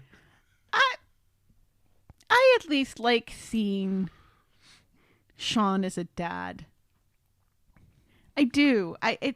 It adds something to his character, which, let's be honest, was rather two-dimensional. This adds another dimension. He was two-dimensional, he was homeless, and then he was two-dimensional again. And now he's a dad. And that spreads like 2.5 years worth of Sean right there. And let's remember, I'm going to put a pin on something about, remember when he was homeless and the whole reason why he was found and there were huge issues and everything was because Violet wasn't getting her check from him. Right. Yeah, let's put a pin in that. Okay. Because we're going to talk about that later. On Monday, Sean is doing his best to get into Dylan's good books. Ice cream for breakfast, staying up to 2 a.m. and watching It. Sean Which asks, one do you think they watched, do you think? I would hope it would be the first one because the second one's terrible. Not the Tim Curry TV one. Oh no, that one's even worse. People have such fond memories for that. It was awful. It was awful. It was a sanitised, made-for-TV movie. Right, yeah, so made it was shown for TV. at probably 8 o'clock on ABC or whatever. 1980s. Was it in the 1980s or was it 1990s? I think it might be in the 90s. I don't know. I think it was the 90s. Tim Curry was rather young in that Pennywise makeup. I like his Pennywise costume more than I like what's his name, the new Pennywise with the big poofs on his arms and no, I stuff. like that. That looks ridiculous. I like that. Hey, Georgie. Anyway. It's Johnny Pennywise. I thought he was Batman. Oh, go Pennywise is on the toilet. Sean asks what Dylan... Oh, I would want to see what comes out of Pennywise. Flush twice whether it needs it or not. Oh, because it's going to come crawling Sean out. asks what Dylan wants to do, but nothing Sean suggests interests Dylan, who wants to hang out with Aadi, unless Sean can get tickets for the Way the County game. So Sean writes a cheque that his butt can't cash and promises to sort it out. Sean turns up at the Rovers and chats with Ryan about the Way the County match, but the game is sold out. Oh no! This caused a lot of nitpicking on the social media. Oh, how can it be sold out when people aren't allowed into games anymore? Well, which is true. But when sold this was out. filled, the anticipation was that crowds would be back at soccer matches at this point. No. Yes, that is it. They still shouldn't be crowding, but it could be sold out, but also with like every other seat taken and precautions. Ryan tells him to go to speak with James, and for the second time in as many episodes, Ryan is called a genius. So Sean goes to see James, who texts his Tommy O to arrange the tickets. Do you want hospitality? Asks James. Well, I don't want that to be rude, says Sean, hilariously misunderstanding what hospitality means. James explains that hospitality is a tour and a meeting with the players, and it also tends to mean a free bar before and after the match. I went to hospitality once. What a mess. Sean thinks this sounds What? champion. Was it? Well, because there's free booze. So what do? You drink as much as you can, as quickly as you can. Right, and you don't pay attention to the footy at all, do you? It was Alloa, Cowdenbeath, in Cowdenbeath, which isn't a pretty ground by any manner of means. It has a speedway track around it and a big massive tyre. It's horrible. The worst place in the world to have a pee is Cowdenbeath Football Club's Central Park. But we had hospitality because my friend Jude knew somebody who worked for Cowdenbeath, so we got in and you get free sandwiches and you get free booze before the game, at half time, and for an hour after the game. And we were all kind of rubber by the time we were due to leave. Yeah. Good times. Oh, Sean thinks this sounds champion, so James says that he'll sort it out with him later. So later indeed, Sean introduces Dylan to James. The James Bailey! Dylan is well impressed, but not impressed enough to actually stand up. Sean says not only tickets for the game, but hospitality too. Yep, says James, then that'll be 300 quid. And Sean shits himself. Sean and James chat in the hallway, and Sean asks James if he can pay him back tomorrow. No worries, says James. Because isn't this weird though? Because James has sorted out tickets for people before on the show, and money has never come up. I think it's a hospitality question that... Right. Yeah, because it was just tickets. Because he'll get complimentary tickets. Right. So, on Wednesday, Sean is watching TV with Eileen. Difficult conversation coming up, she says. Where's my fucking rent? And he's looking for a rent holiday. He's fucked up big time with these footy tickets and he can't get an overdraft from the bank. There were 300 quid and he can't afford it. Dylan sits on the stairs and overhears the conversation while Todd, out of habit, continually runs up and down the stairs claiming that his life is in imminent danger. Later... See, you did mention him. Good job.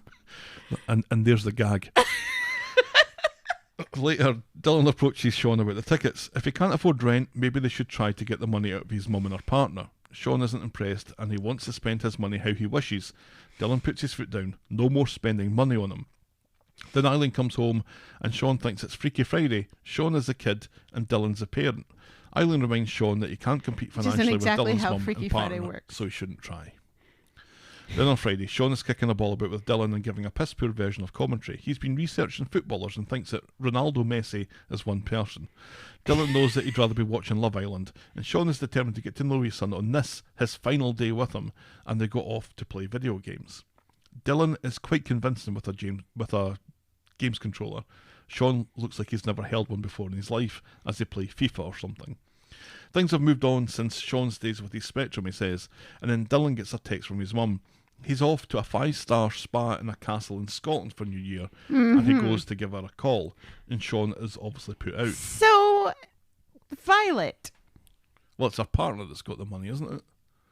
It's her new partner. So she's with somebody really, really wealthy now. Well, who can afford to A castle in have Scotland. a holiday in Scotland. In a castle with golf and stuff. You've been to Scotland. Castles are fucking 10 a penny. This is Yeah, nothing. but This is nothing impressive. I've looked up the prices of staying in a castle in Scotland because secretly this is something I would like to do, which you would never, ever, ever want to do. So later, he moans about all this to Eileen and Todd. How can he compete with an actual loch? Although he said it wrong, called it a loch, which is just it's a pet peeve. Eileen says parenting isn't a competition. This isn't how you win a kid's love. Sean wishes Violet had waited. He was just making progress in that. What does he offer? He's a knicker stitcher and a barmaid.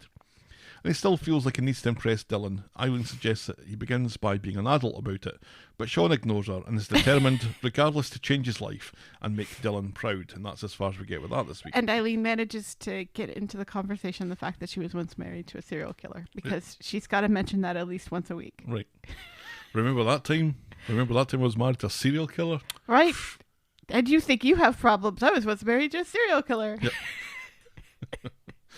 The banter between Eileen and Todd and Sean there, I thought was pretty good. Well, Todd I less hate so. Todd. I hate Todd with a passion. Mm-hmm. He's a tit. But his banter is good at times. Yeah, I'm not all that fussed about Sean and Dylan. I was quite pleased that Dylan was there because he looked like Sean. Yes. And I enjoyed that. I'm just not that bothered about Sean becoming a dad, a proper dad.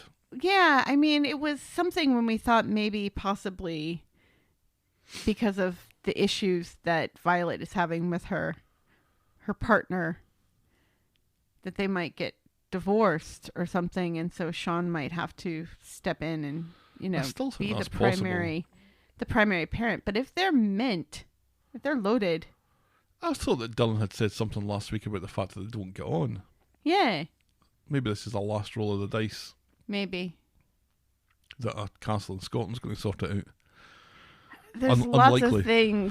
There's lots of things a castle in Scotland will sort out. This might not be one of them. No. Oh. But now that it sounds like he's going back to Violet's and he's not going to be living with Sean permanently or even semi-permanently, it's just like, what was the point of this? Come, Helen. Come. We know how these things work. You can't be introduced and then all of a sudden this new normal is kind of created at the back of it, where Dylan is now living with Sean and Eileen. God knows where that's going to work out. Mm-hmm. He has to go away to then come back again. Right. He has to go away for it to become much, much worse for him to come back Or it's again. going to be one of those things where he'll be on like every other week when it's Sean's week to have him, sort of thing. I don't think that's how it's going to go. It's going to be an all or nothing deal. Yeah, but they do need more kids on the street, or more teenage kids. And he's like a young teenager. Was He's it like 12 or something? 12, 13. Our penultimate storyline today is meet the new Asha, nothing like the old Asha, but quite like the older Asha. Ugh. On I Monday. hate the storyline. I hate it so much. I hate 3 back-to-back Hate here. it, hate So we're it, doing hate so it. well with Sally. On Monday, Aadi and Asha are getting ready for their shift at the kebab shop. Aadi would like an advance from Dev to buy new trainers, and if Aadi wants something, Asha's going to want it too. Dev tells them both to bolt. If they want trainers, they need to save up for them. Then Aadi comes to the conclusion that Asha is texting ITV Corrie, who Asha announces as her boyfriend, in case we'd forgotten. So Dev is no longer responsible for buying his children's shoes? He can't afford it. So if their shoes are falling apart in their posh high school, he's just going to let it go? Mm-hmm. They're going to go shoeless to high school? They have to earn their money, earn their keep about high fucking time. Well, Aadi disapproves and Asha accuses him of being jealous just because he's not getting any. Aadi denies this, claiming to be on banging terms with a Canadian called Tanya Noah. that Asha doesn't know because but suspects is a character in the game. This is who Noah has left Faye for. It's Asha. Aadi. Aadi. That's what I meant. Why did I say Asha? I don't know. I don't know. My Why brain did you is say weird. Tanya earlier? Oh, yeah. Bleh. Aadi is quite Blah. work shy and is taking extended breaks, much to Asha's chagrin, as she's been put in charge, which Aadi doesn't remember happening. Aadi blames Asha for all of this working shite. If she hadn't got them out in front of ITV Corrie, it wouldn't have gotten all over the internet, they wouldn't have had to switch schools, Dev would still have some cash, and they wouldn't have to be working. Then along comes ITV Corrie, who has a present for Asha. It's a pair of absolutely honking trainers. They're so ugly. They awful. look like they came from Walmart. They're shiny and they're rainbow. 10 bob sliders, that's what I would call them. There's no... They're hideous. Really are. But everybody seems to love them. Well, no, only Asha seems to be impressed with them. Aadi is mad, claiming this isn't fair. They were supposed to save up for them, but Asha points out that Dad didn't say anything about gifts. Aadi calls ITV Corrie so predictable. Right. And then ITV Corrie says that You're sacked, pal. He's going to buy some for... Then Asha and ITV Corrie start to rib Aadi about his imaginary Canadian girlfriend called Noah. Aadi is quick to point out that she's not his girlfriend, more his friend with benefits. Oh, the kids all get the way home, from Canada. and Dev turns into Yoda as he talks to an exhausted Aadi. Kebab you will learn to make. Train you will have to. Wait you must. Aadi wastes no time in dropping Asha in it, pointing out that the trainers that ITV Corrie bought her were in exchange for sex. Asha denies it, and Dev sends Aadi to his room. With Aadi gone, Dev asks Asha if she's sleeping with ITV Corrie, and she denies it again and asks why he has to make a big deal out of everything. So later, Dev has a word with Aadi. He pretends that he wants to know if Aadi is okay, but what he really wants to know is if he thinks that Asha is sleeping with ITV Corrie. Aadi is far from impressed by this line of questioning, but admits that yes, that's exactly what he thinks is happening. On Wednesday, Asha shows up at Roy's Rolls to show off her horrific trainers. Oh, God, and she's so proud of them. Amy thinks Asha won't be missed at night, and Bernie asks her to turn them down a little bit. Asha goes I loved Bernie in the scene. Bernie was the best part of the scene. Asha goes on to gush about ITV Corrie and how he bought the trainers, and how he posted a photo of the two of them on Insta, which Amy already knew, and that he changed his relationship status, which Amy also already knew. Because Asha had already told her these things. And that he's getting a mask with her face in it. Which is not creepy at all. Cut the bollocks, says Amy. Are you shagging him or what? And Asha shuts up at this, and Amy advises protection, given that she got knocked up last year in that. Back at home, Dev is trying to butter up Aadi. Aadi has been pushed out recently, so Dev wants to make it up to him with new trainers and a smashing day out having lunch at the cathedral. Take it or leave it. Aadi takes it. Right. And in the time since Roy's Rolls, Asha's been to see Dr. Gaddas and is now on the pill, or at least has a supply of them. Asha seems a little forlorn as she remarks that she's not even 16 yet. Gaddas thinks that she's been sensible and recommended speaking with her dad. Amy advises hiding the pills because Dev will go through the fucking roof about this. Dev comes home to an icy Asha. Mary saw Asha coming out of the medical centre and he's worried that she's pregnant. Asha, that is, not Mary. Why was she there? And she admits that she was getting the pills so she doesn't get pregnant, and when Dev doesn't declare this to be the most capital notion of the season, she says there's no winning with him and she storms off. It's not a...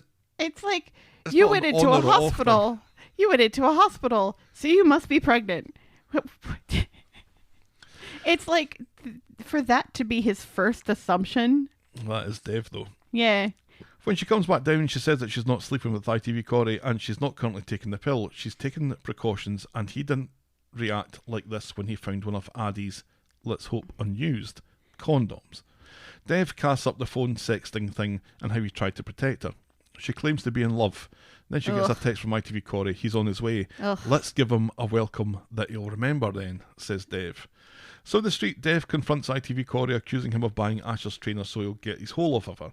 ITV Corrie denies it. They're not having sex. Asha rubs her forehead. Then why is she on the pill, screams Dev. Very loudly in the middle of the street. This is news to ITV Corrie. He knew nothing about this and isn't putting any pressure on her. Asha explains that she was just trying to be sensible and mature. Dev looks like he wishes his storylines were simple. Like when Aadi was good at FIFA that one time, remember? Oh, God. In the house, Asha is furious and ITV Corrie thinks that he's due an apology. Dev eats a small slice of humble pie but insists that Asha is a child. It's my body, I'll do what I want, says Asha. She knows what she's doing. She's being sensible and responsible, and she's not taking any risks. Your Cartman impersonation is lacking there. Dev is very upset. So Asha makes... I've only decided to do it halfway through the sentence. So Asha makes it better by going off with ITV Corrie back to his place for some no sex. ITV Corrie actually looks a bit sympathetic towards Dev. And later, Aadi comes home upset that he's been stood up at the cathedral. This image of poor Aadi sitting, waiting for hour upon hour at the cathedral for A Dev place to he drop didn't really necessarily want to go to. for scones and tea with his dad. Yeah, a dad date. A dad and lad date, which was just, when Dev says, let's go on a dad and lad date, I was just like, because that just sounds creepy. But he guilted Aadi into agreeing with it and then couldn't be fucked turning up to it. Right, because Asha's on the pill now. No wonder. I do sympathize with poor Aadi. Poor Aadi is just, That was hilarious. Dave, I think that was unintentionally hilarious. Dave explains about Asha and the pill and stuff. Aadi isn't surprised. Of course it was and Asha. storms upstairs in a huff.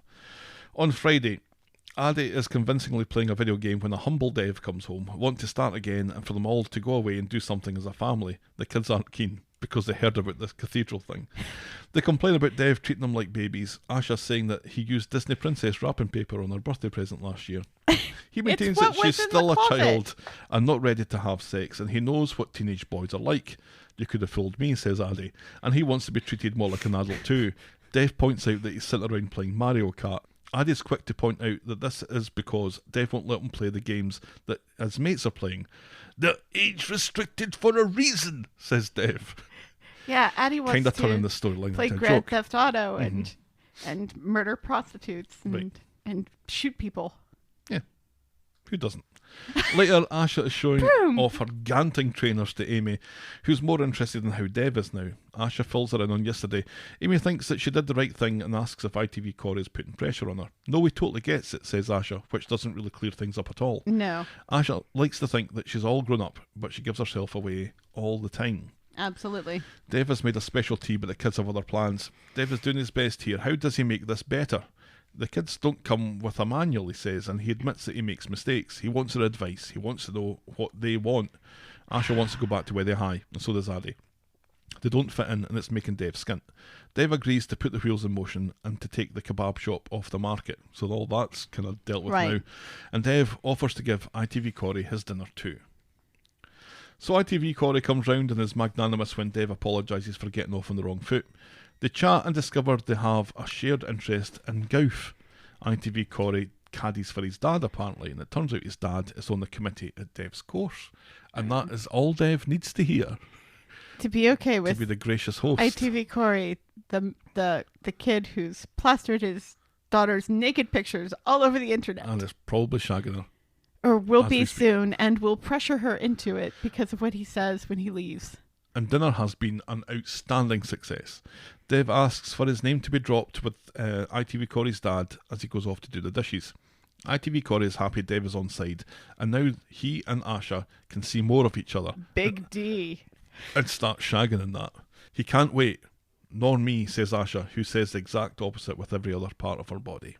And that's as far as we get Call in this. Dev Big D, which either means he's Dallas or a very large phallus. I hate the way these kids talk to Dev. I hate it. I hate it. I hate it. I hate it. Because it's so unrealistic and ridiculous that, you know, they talk to him so poorly. They treat him like garbage and he just takes it. And it's... He does a bit. And the fact that Corrie, ITV Corrie gets away with it. With talking shit, you know, to Dev's face. And it's like, wait a second, kid. What happened to ITV Corrie should be put in jail because technically he was purveying in child pornography. Right. Whatever happened to that? Because that's something that absolutely should have happened. Corrie should not be in a relationship with Asha. Nobody should have allowed this. And so many people, even Nina said to her, is this really the guy you want to date? Because somebody had to say that, because it was so obvious that Asha has gone a complete 180 on this. She was all about ITV Corrie, then the thing happened, and then he didn't stand up for her. Right. So she gave him a stood up for bollocking. She became this super Asha. super strong Asha, proud of herself, believing in her own inner beauty and everything. And now all of a sudden, she's shitty Asha again, who thinks that she's ugly and her self-worth is completely tied up in what Corrie thinks of her And it's and going the to gifts kowtow that to Corrie ITV Corrie gives. all the time. It's just, Yeah. I don't understand why this move backwards, because the move forwards was far more interesting It was. than dealing with this that we've already dealt with before. We've already Right. had this Right. version They of just Asha. want to keep ITV Corrie around, I guess, for some reason, because again, they don't really have a lot of young men on the street. I enjoy saying his name, but he's not that interesting a character. His hair keeps changing and it confuses me. Because he kind of looks like Todd now. He does look a bit like an old Todd. And it's confusing. They should have brought Todd back, but somehow he's like 20 years younger than he was when he left. I have a story to tell you. You're Later. never going to believe this. He's found the fountain of eternal youth. And And now that's- that becomes a thing. And that's why his scar is gone. Right. I don't know. Dave being the kind of doormat is I is don't par, like it. par for the course, though. I don't like it. It's and especially he doesn't even have a voice of reason with Mary anymore because Mary's no longer there. Yeah. It's a no from me. It's a move backwards, and I don't understand why they're doing it. No. Because with all this, either she's going to become the new Asha again and tell ITV Corrie to get to fuck, or she's getting knocked up. And we can't have another. We can't have teenage another pregnancy, teenage please. pregnancy story. Especially since Amy references her own teenage pregnancy story while talking to Asha about getting on the pill. I guess it's kind of. I guess it kind of works that Asha's living in this bubble of people telling her that she's doing the wrong thing and she's still going ahead Right. and doing it. But it's very frustrating to watch. It's very frustrating. You know who they need to bring back? Irish Tina's son. What's his name? Tyler, that we Yeah, mentioned. Tyler. Tyler needs to come back But he knocked without Irish Tina, because Irish Tina is having, her lesbian relationship with Michelle in Ireland now, raising that kid of Robert's. Oh, that's right. Do you think they ever mentioned Robert to the kid? I don't think so. I think they named the kid Robert. Nah. Nah. They couldn't even bury him. Our final storyline today is careless Wendy the Guardian and her stupid dictaphone. On Friday, Simon is at the hospital with Leanne. Simon's back. Yay! They chat about the hearing and uncertainty, and Leanne seems to take exception to seeing Wendy enjoying a coffee earlier and listening to her stupid dictaphone. How Leanne would love to know what's on it. Simon is sure that she'll be fair, but Leanne isn't so confident. It'll all come down to what's in that book and what's on that dictaphone, so we can all see where this is going right from the first scene. And why does she have a Friday. dictaphone? Why does she has one of these? Helen's holding up Exhibit A, a phone with a cat's face on the back of it, or a cat's asshole? People seem to think that's a spider. No, it's a cat's nose and whiskers. It's the ears. You have But a anyway. dictaphone to record a conversation that you then go back and type up. Right, You don't just leave it on the dictaphone forever. right. And also, Oh, it's a very fancy digital dictaphone. you can record conversations on your phone, and then you only have one piece of equipment that you need to worry about. You're saying that she wouldn't have left her phone behind because phones get left behind all the time. as we've No, already because covered. when she leaves the dictaphone behind, she's on her phone with somebody named Duncan. Don't think it was Duncan. Yeah, she says, "I'm on my way, Duncan," like her son or something. No, And it's she's like, late for a meeting. She's late for yeah, a she meeting. says, "I'm late for a meeting," and then she's on the phone with somebody named Duncan. I don't think it was Duncan. It was Duncan. I don't think it was Duncan. It was Duncan. I don't It think just it was wasn't the Duncan. Duncan who put Sally in I prison. don't think it was Duncan. So later, they discuss whether Emma's going to go to jail, but neither of them appear all that bothered either way. They have enough to think about. At this, Wendy the Guardian comes in and say that, right, I've got all the information I need, so unless there's anything anyone else wants to say to her, she'll be off. Leanne asks for a look at the report, but Wendy the Guardian tells her to get to fuck. All right, and then Leanne- Simon says, "You didn't talk to me." Leanne just wants to make sure that they have an accurate picture of Oliver, and Wendy the Guardian says, yes, he's a boy that's very well loved, apparently. Simon offers to speak to Wendy the Guardian and to speak at the hearing. It's about time he got to stand up for his brother, and Leanne is made up by this. So, in this impromptu meeting, Wendy the Guardian... Thank God everybody has finally remembered that Simon is Oliver's brother. No, Simon has remembered this. Nobody else has. Wendy the Guardian wonders if Leanne has the ability to step back and assess what's best for Oliver, and Simon is singing from the hymn sheet. Leanne wouldn't fight it if she didn't think there was a chance. Wendy the Guardian heads off to the next meeting and that she's already late for and forgets her dictaphone And that gets a Simon phone call spies. from someone named Not Duncan. It is Duncan. You're going to eat your words on Hindsight Corner next week. Well, what if I don't look it up? Back at number 8, Nick and Gail are talking about Sam and how Leanne didn't want him at the hospital, which Gail can kind of understand, especially when Nick only thinks it'd be good for Oliver. Well, how good could this be possibly for Sam? Nick, though, is struggling. Things will never be the same, he says. Gail insists that time is a great healer, but Nick doesn't think that they'll ever get over this. He takes a deep breath and heads off to the hospital, Gail saying that she'll join them later. Nick is now at the hospital, and Leanne is concerned that she shouldn't have let Simon talk to Wendy the Guardian. And we learn via text that Emma got off the money laundering charge with a fine, which again just doesn't make any sense. Right, yeah, it's like they make this big deal about throwing her in a cell, and then off camera, we don't even get to see the hearing. Off camera, she gets off with a fine. For money laundering. For money laundering, which she is didn't something do. that didn't happen. In comes Simon, and he's worried that he's done something stupid, and he reveals Wendy the Guardian's dictaphone. Nick thinks that they need to hand it back pronto. If Wendy the Guardian thinks they've listened to a confidential report, it won't reflect well on them during the case, but Leanne has different ideas and sends Simon off to the canteen. Nick is adamant that this is a bad idea. Leanne thinks that she has every right to listen to this, and she doesn't give a fuck what Nick thinks.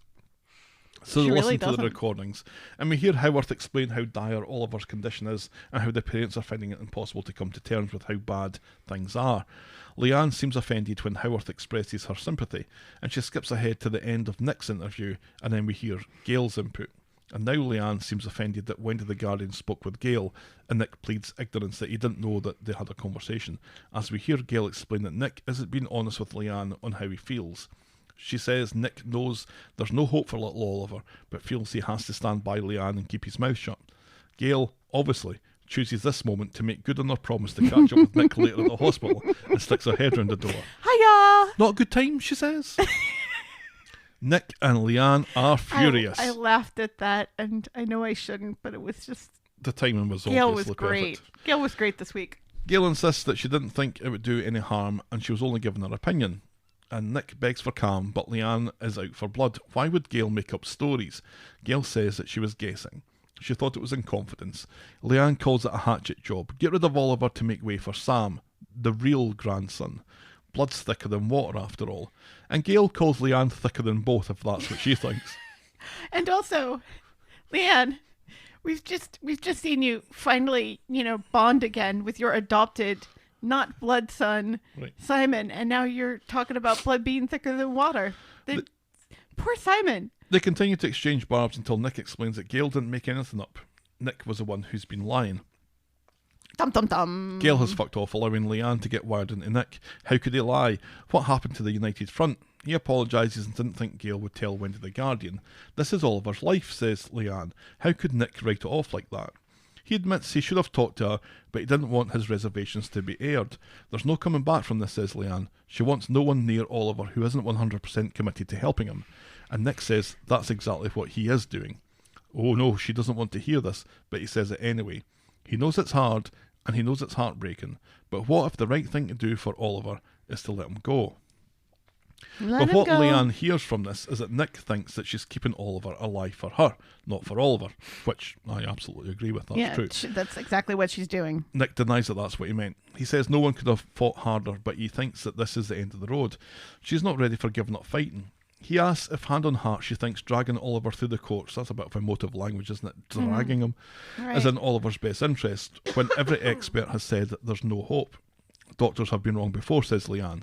Maybe they're wrong here. They're not, says Nick. They're not. It's cruel and it's unfair, but it's over, and she knows it. And tearfully, Leanne storms out. In the waiting room, Simon is doing his best to give Gail a hard time about expressing unpopular opinions when in comes Wendy the Guardian. The dictaphone is back where Wendy the Guardian left it, and Gail is needlessly suspicious as she points it out. It's a good job we didn't listen to it by mistake, says Gail. Mm-hmm. What? Gail promises that they won't mention it to anyone that Wendy the Guardian had lost it earlier. She's Unless only human. confidential information flying around. She's only human and would appear unprofessional if that got out. Mm-hmm. Wendy the Guardian lifts the thing and leaves. Did we get away with it? Asks Gail. You're a fucking lunatic, says Simon. And don't quit your day job. Leanne's back and Nick is sorry for upsetting her. He only said what he said because he loves her. He just wishes that he'd said it sooner and suggests ending the court case stuff now. Leanne now casts Sam up to Nick. As soon as he popped up, Nick has backed off, and she goes by what she sees. Oliver is just in the way. This whole thing only came out by accident. Well, shame on me, says Nick, but Oliver is going to die, and there's nothing we or anyone else can do to stop it. Leanne snarls, there is no we. Nick is nothing to Oliver because he's nothing to Leanne, and she goes off to see her son. And that is how we end this week's episodes. Yeah, she knows. Of course she knows. She knows. There's that moment before she storms out. She has a look on her face. And it's just, the acting is just so well done. You know, so many of the actors in Corrie do so much with just their faces and are so skilled at it. And this is absolutely one of those moments where, you know, the realization, I mean, she must have known already, but the realization that this is all falling down, just, you can see it hitting her like a ton of bricks before she storms out. And it was just, mwah. Mm-hmm. So good. BBC's called the election. Of our country? Yes. 4 more years? Yep. No. Yeah. I would like some American people. Washington Post has also done it. Has they? Yep. Yay. Okay. Well, that's something. I didn't like the manner in which this came out. Simon stealing the dictaphone. Leanne having no scruples whatsoever about listening to it. Gail's kind of involvement and realisation of what she's done and her attempts to back off. Leanne casting up Sam left, right and centre. Mm-hmm. I'm still not convinced that Sam is actually Nick's. Right. I'm not a huge fan of how it came out, but I'm just glad it came out and Nick can stop bottling all this up and being the... Remember when we were really confused when Nick finally told Leanne about Sam and she was like, well, okay. And we're like, that doesn't seem right that she would just be like, well, okay. She wasn't well, okay. She threw him out. Well, this week, you know, but she was like, okay. No, when she found out about Sam, she was not happy. She came round to it, but she was not happy to begin with. Well, she was, but she came around and she was like, no, I want to meet him today, sort of thing. Yeah, it was kind of aggressive, all that stuff I found. But still, it was, we didn't expect her to want to meet Sam and everything and all of that stuff. So obviously this sort of idea has been bubbling in her head all along. The whole idea that Nick is more interested in Sam now because Sam is his actual kid and everything. Mm-hmm. And I mean, part of that is just Leanne is at a point now where she wakes up in the morning and unlike Steve, whose first thought is for Oliver and then second thought is for Amy and Emma, Leanne's first and only thought, sorry, Simon, is Oliver. Right. You know, and that's become clear that this is just an obsession with her and nothing else is important to her. And so she is blinded by it. So was it the best way for it to come out? Was it great to have it sort of have some of these weird comedic elements, which were funny, but maybe misplaced a little? You need some comedy to lighten it. Yeah. I kind of liked the fact that the first part they listened to in the dictaphone was the doctor, and the doctor says, no, I genuinely think these are caring, intelligent people. It's just that they're too close to it. Right. You know, after Leanne says, That's she thinks we're thick. But it's quite telling how little Leanne wants to listen to that. Right. Yeah. So, yeah, once she hears that the doctor... Because it humanizes the doctor. Right. It humanizes the doctor, and it goes against Leanne's narrative. Yep. But I think it's important for us to hear it and see her reaction to it. But then to... Well, I think her hearing that kind of lent to the moment where she was almost accepting of what Nick was telling her. Right. Yeah. But then for her to fast forward and, of course, immediately land on, the Nick yelling at Gail and then Gail apologizing to Wendy and that conversation. I don't know. There are points in all of these storylines where some of the really good storytelling just kind of, for a moment, becomes not great storytelling and just throwing things in because plot. And I know that we, joke about it all the time, but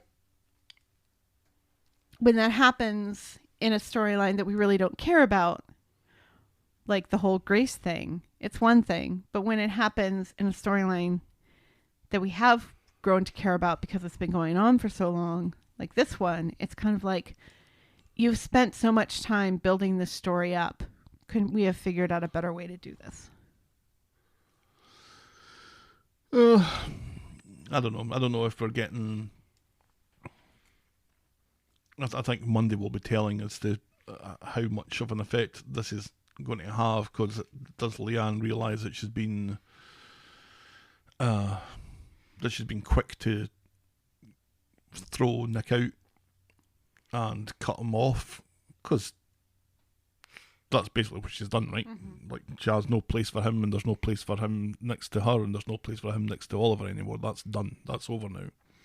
Either she realises that she's kind of been quick to jump to that conclusion, which I can't see her doing, or she pushes forward with the court case, which I absolutely can see her doing.